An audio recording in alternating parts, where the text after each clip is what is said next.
In this video we are going to talk about grid view. Now grid view is a control that is used to populate the data in the tabular format. For example, if you have a list of records coming in from the database and you want to display those records on the web page, then you can use this grid view control, and that will basically help you to list the data in the tabular format. So in this grid view series, we are first going to learn how to populate grid view from the code behind. So in order to do that, let us first create one ASPX page code. So here is my ASPX page code. So in the ASPX, first we are writing simple grid view. There is nothing into it, so I can simply write it like this also. ASP grid view ID equal to grid view 1, run it equal to server, and that's it. And then now let me create the server side code. So in the server side code we have underscore constr variable that will have basically the database connection string coming in from the web.config file. You can see that this is constr coming with the help of configuration manager.connection string and being stored into underscore constr variable. And then in the page load, let me copy paste the entire code from here. Now here what we are doing is that please hold on for a while. Yes.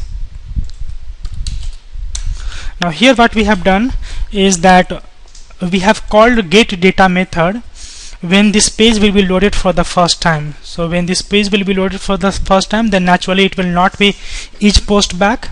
So when it is not each post back, then fire the or execute the get data method. And in this get data method, what we have done is that we have instantiated the data table, and then we have instantiated the SQL connection by passing the database connection string.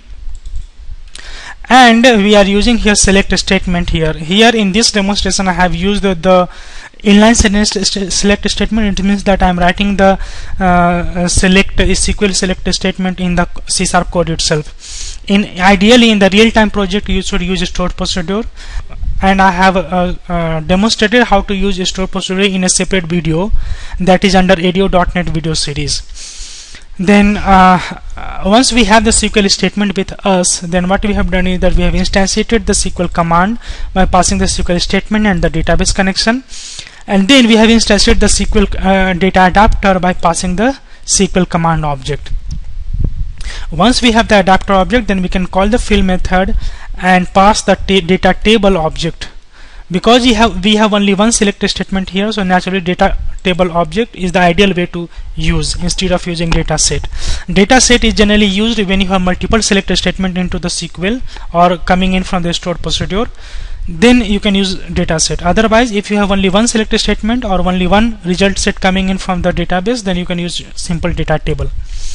Once we have the data table, then what we can do is that we can write grid view 1 dot data source is equal to the table. So this will basically set the data source of the grid view as the table, and then we will call dot data bind method. So grid view dot data bind method actually what it does is that it iterates through the rows of this data table and bind them in the grid view. So if we will have so for example here we have 1, 2, 3, 4 and 5 column returning from the database, then what it will do is that it will create 5 columns, and whatever number of rows will be returned from the database, it will create that many rows, and it will populate those records on the web page. So let me show you how it is looking like. So when I'm running this page, you can see that it will basically list the data from the personal detail table and populate into the page in the form of table. You can see here, if I am going to the source code of this page, you will notice that now here you can see that I have all the records listed here in the form of table. Okay. The next how to is how to sort the grid view data. So just now we saw that how to populate the grid view. Now in the next how to we are going to see that how to sort the data. In case we need to sort the grid view data, then how to do that. So in order to do that, we have again created one grid view on the ASPX page. So here is my grid view. Now let me walk you through all the extra property that I have added here. So I have added on sorting event, and that will basically execute the sort records server side method. And then we have set allow sorting equal to true. When we set allow sorting equal to true, what it does is that it basically convert the header of the column into the link, so that it will become clickable. And then we have specified data key names. Data key names is generally the primary key of your data source. So in our case, the primary key of our data source is the auto ID. See here, the personal detail table having auto ID as the primary key. So that's our unique key, we can say. So that's what you can specify as the data key names. Now once we have then now let us populate the server side code.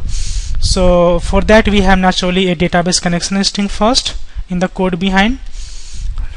You can see here again it is doing the same thing. It is retrieving the constr from the web.config file, and then we have this much of code. Let me just first frame this code, and then I will explain all of them here. So yes, that's it. Now let me correct it one by one. So first what we have is that we have this page load. Okay, fine. And then we have protected while sort records. Let me see if there is any problem here. Looks like there is no problem here.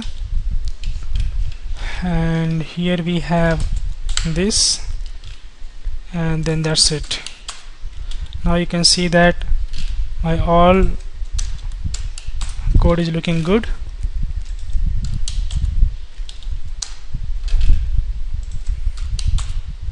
Okay, fine. So everything is looking good now.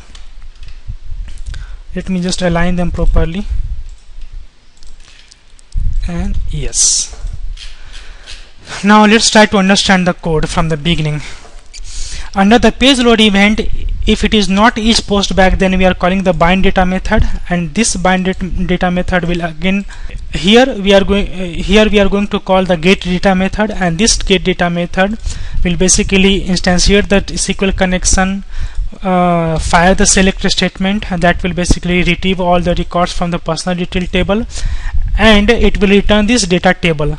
So get data is basically returning the data table that is being filled using the data adapter, and this data table is being specified at a data source. So because this get data is returning data table, so this data so that return data table will be specified as a data source of the GridView, and then we have called the data bind method that will basically actually bind the data from this data table to the GridView. Now once we have the records binded into the GridView, then because of this allow sorting, what it does is that it converts the header of the column into the link. So let me first run this page. So here is my page. You can see now, you can notice here that all the headers of the column has been converted into the link because of this allow sorting equal to true. And when we will click these links, then what happens is this on sorting event fires. So now let us go to the on sorting event that will basically execute sort records method.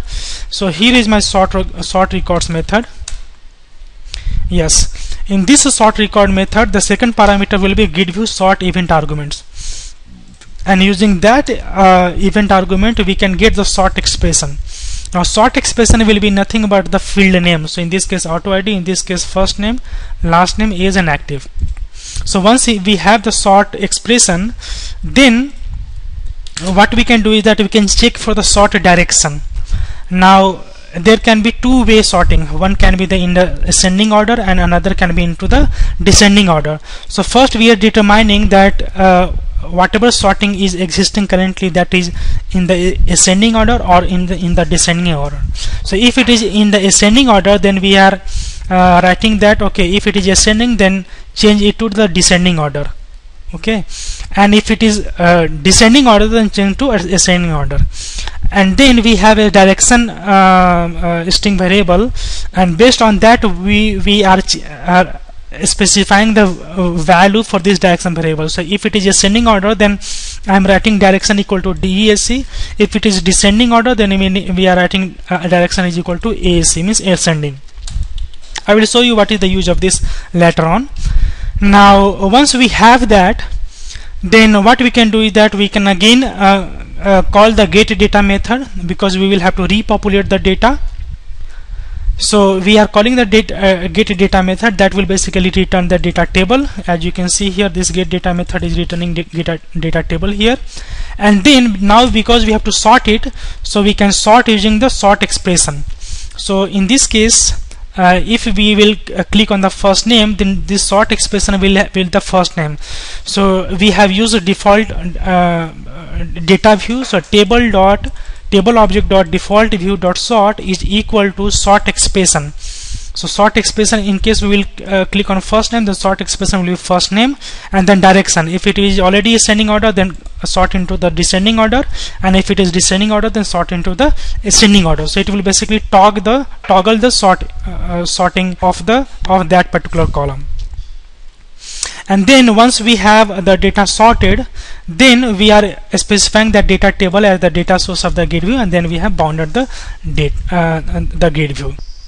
Now here I had missed one very important point, is the sort direction. Now this sort direction is nothing but a property here, and what we are doing is that if the current field is being sorted into the ascending order, then sort that into the descending order, and if it is in the descending order, then sort that into the ascending order.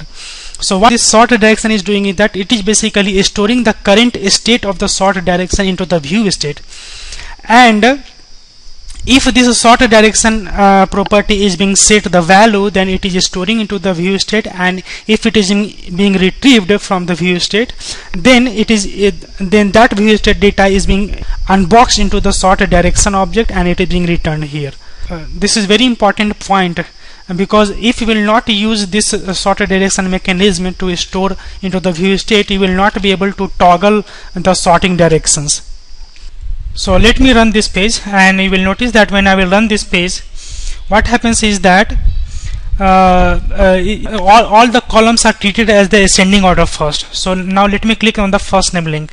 When we will click on the first name link, then you will notice that it has been sorted into the descending order, because for the first time all the columns are treated as ascending. So once it is ascending, then we are changing the sort direction to descending, and we are specifying direction equal to DESC. So naturally the record of this particular table will be sorted into the descending order on the first name column, because we had clicked the first name. Now when we will again click first name, then what happens? We sort the first name column in the ascending order, because it was already into the descending order, so it had just exchanged, so it has sorted into the descending order. So this is the way to basically sort the records into the grid view.